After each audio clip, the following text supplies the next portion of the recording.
वासुदेव, मैंने स्वयं देखा था कि कैसे एक प्रेमिका की भावनाओं और एक राजकुमारी की मर्यादा के बीच शब्दों का युद्ध लड़ा उनकी कलम ने।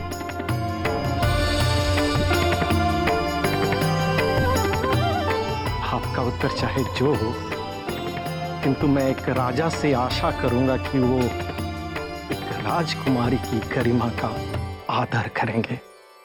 हे ब्राह्मण देव, वो पुरुष पुरुष कहलाने के योग्य नहीं जो एक स्त्री की गरिमा का सम्मान करना न जानता। यदि रुक्मणी राजकुमारी ना भी होती तब भी उसकी भावनाओं का मैं उतना ही सम्मान करता जितना कि किसी साधारण स्त्री की भावनाओं का। रुक्मणी का राजकुमारी होना तो सिर्फ उसका पद हुआ, मूल रूप से तो वो स्त्री ही है। हे मुरलीधर, हम नहीं जानते कि कब हम आपके प्रेम में ऐसे बह गए कि आपको अपना सर्वस्व मान बैठे।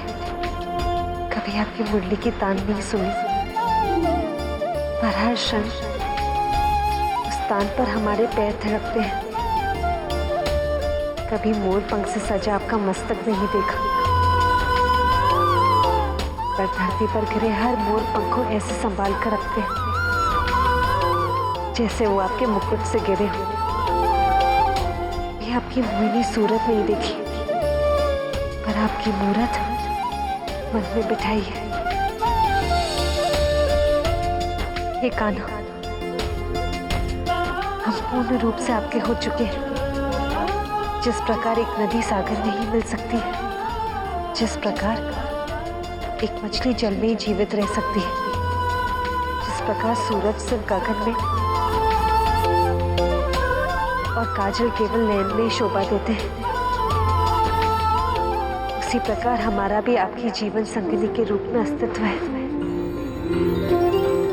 किंतु हमारा भाई रुक्मी हमारा विवाह चेड़ी नरेश शिशुपाल से करवाना चाहता है। यदि ऐसा हुआ तो हम अपने आप को अग्नि में समर्पित कर देंगे या धरती मां से प्रार्थना करेंगे कि वो हमें अपने में समा ले।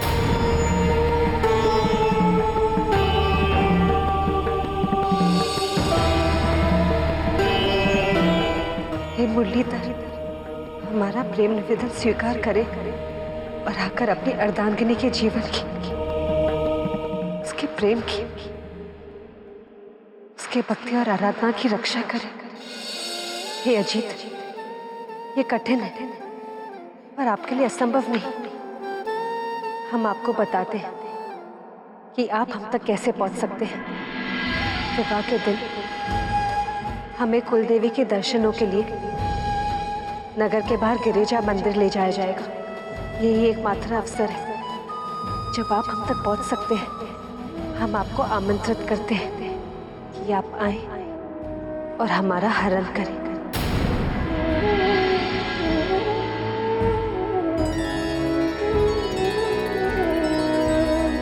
हे मधुसूदन, हम आपकी प्रतीक्षा करेंगे। यदि सूरज ढलने से पहले हमें आपके दर्शन ना मिले तो हमें सौगंध अपने प्रेम की, स्त्री धर्म की, अस्तित्व की। कुंदनपुर हम नहीं, हमारा मृत शरीर जाएगा। हे नरश्रेष्ठ, यदि हम समाप्त भी हो गए लेकिन हमारा प्रेम कभी समाप्त नहीं होगा, चाहे इसके लिए हमें सैकड़ों जन्म क्यों न लेने पड़े। कभी ना कभी रुक्मणी अपने श्री कृष्ण के चरणों में वो स्थान जरूर पाएगी। आपकी रुक्मणी।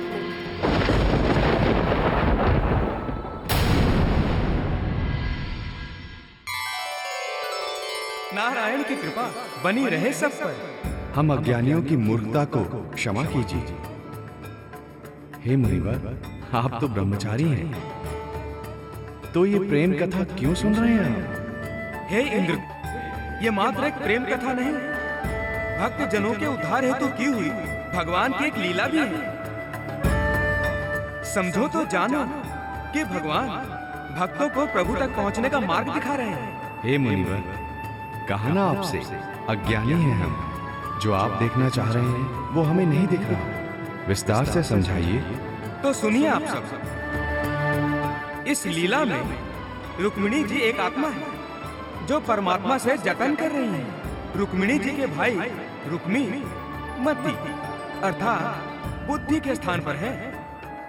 शिशुपाल के 4 साथी जरासंध, दंतवक्र, विदुरथ और शाल्व 5 इंद्रियों के रूपक हैं। इस लीला में प्रभु ये संदेश देना चाहते हैं कि मृत्यु लोक में आत्मा और मति 5 इंद्रियों के पाश में बंधकर छटपटाती है, और जब सच्चे प्रेम का आभास होता है तो परमात्मा को अपने उद्धार के लिए पुकारती है। रुक्मिणी जी का प्रेम पत्र केवल कुछ करुणामय शब्दों का समूह नहीं, ये एक प्रार्थना है, जीव की शिव के प्रति, आत्मा की परमात्मा में विलीन हो जाने की प्रार्थना और संकल्प। उत्तम, अति उत्तम।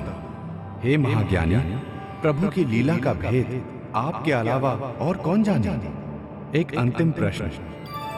आत्मा ने सच्ची श्रद्धा और भक्ति से परमात्मा को पुकारा है, तो क्या परमात्मा आत्मा की आवाज सुने?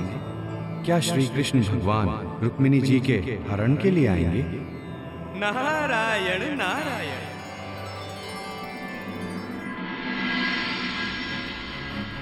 राजकोष का मुंह खोल दिया जाए। बारात की तैयारी में कहीं भी धन आड़े ना आए। ये हमारी और हमारे चेदी की प्रतिष्ठा का प्रश्न है। ऐसे ही होगा राजन। महाराज, मगध नरेश जरासंध, महाराज साल्व, महाराज दंतवक्र और उनके भाई महाराज विदुरथ पधार रहे हैं। उन्हें ससम्मान यहाँ ले आओ। जो आ गया महाराज। अब आप सब जाएं और विशेष खाने पीने का और मदिरा का प्रबंध करें। ये सब हमारे विशेष अतिथि हैं।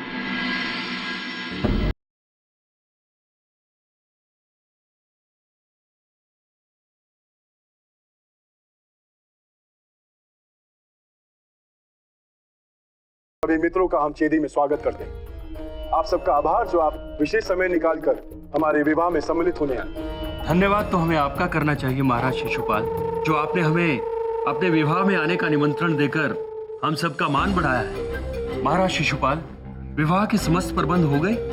जी हाँ, बस क्या महाराज शिशुपाल? महाराज, वो मन में एक हल्की सी चिंता है कि कहीं कृष्णा भी इस विवाह में आकर कोई बखेड़ा ना खड़ा करते।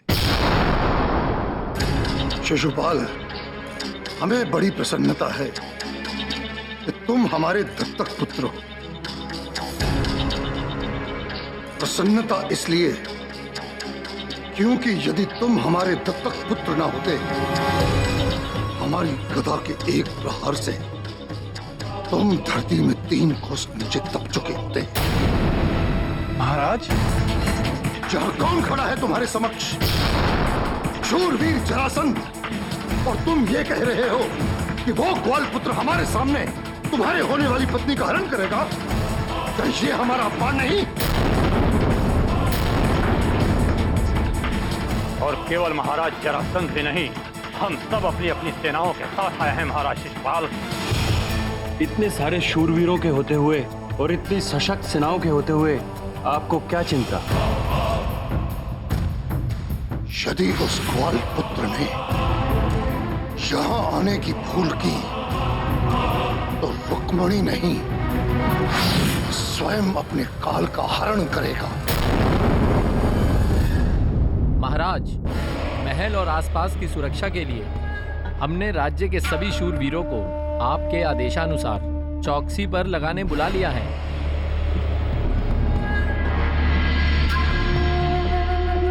ये शेरा है महाराज, धनुर्विद्या में ऐसा निपुण कि रात के अंधकार में सिर्फ ध्वनि पर बाण चला शत्रुओं को गिरा सकता है।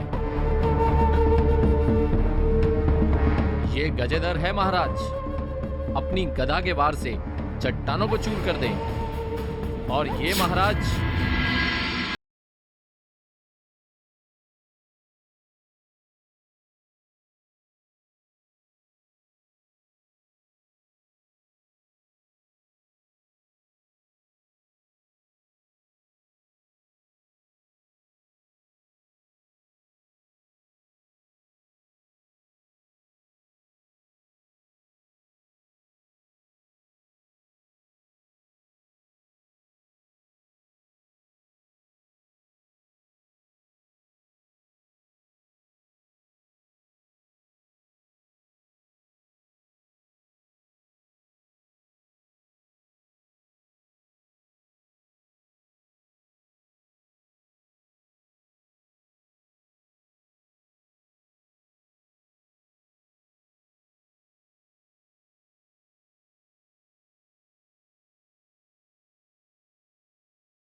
अपवित्रः पवित्रो वा सर्वावस्थां गतोऽपि वा यस्मरेत् पुण्डरीकाक्षं स बाह्याभ्यन्तरः शुचिः। ॐ स्वस्ति नः इन्द्रो वृद्धश्रवा स्वस्ति नः पूषा विश्ववेदाः स्वस्ति नस्तार्क्ष्यो अरिष्टनेमि स्वस्ति नः बृहस्पतिर्दधातु। हे राजन, ये आपकी राज खड़ग, इसका विशेष ध्यान रखिएगा।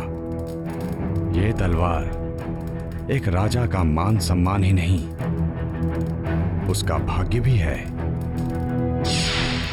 इसे नापने से दूर रखिएगा और ना धरती पर। ऐसा होना घोर अपशकुन माना जाता है।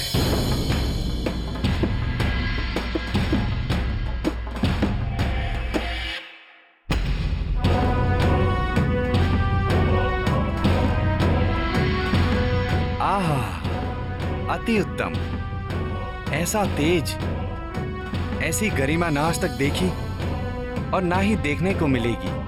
राजकुमारी रुक्मिणी का ये सौभाग्य है कि उसे वर के रूप में महाराज शिशुपाल जैसे ओजस्वी एवं शीलवान राजा मिल रहे हैं।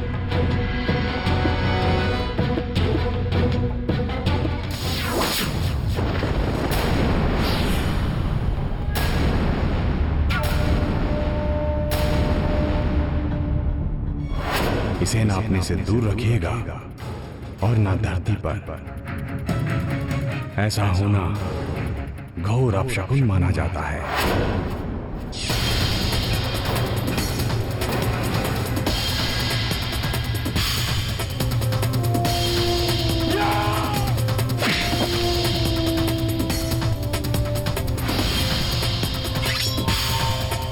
जिस दास में इतनी शक्ति नहीं जो अपने राजा की तलवार का मान रख सके, उसे जीने का कोई अधिकार नहीं। शांत हो जाओ शिशुपाल, तुम शुभ कार्य के लिए जा रहे हो। इस बुद्धिहीन और शक्तिहीन को मारकर इस शुभ घड़ी का आनंद कम मत करो। महाराज शिशुपाल, इसे आपके सैनिक उचित दंड देते रहेंगे। आप चलिए, बारात प्रस्थान के लिए तैयार है। बधाई हो, बधाई हो, बधाई हो।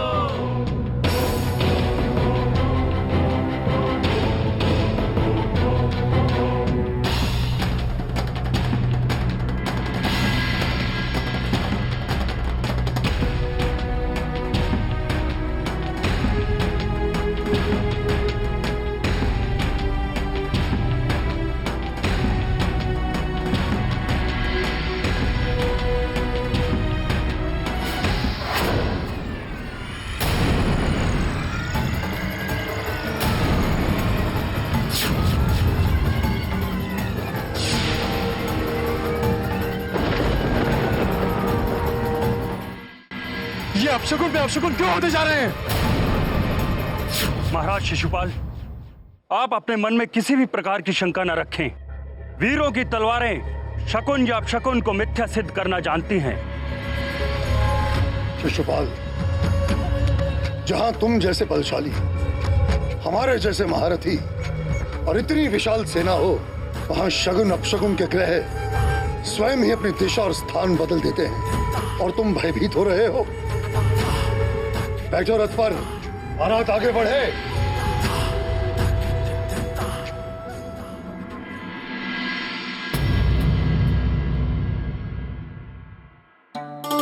यदि सूरज ढलने से पहले हमें आपके दर्शन ना मिले तो हमें सौगंध अपने प्रेम की कुंदनपुर हम नहीं, हमारा मृत शरीर जाएगा।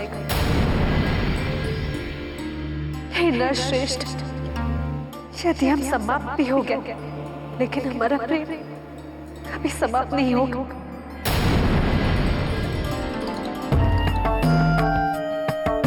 चाहे इसके लिए हमें सैकड़ों जन्म क्यों न लेने पड़े, कभी ना कभी रुक्मिणी अपने श्री कृष्ण के चरणों में वो स्थान जरूर पाएगी। आपकी रुक्मिणी।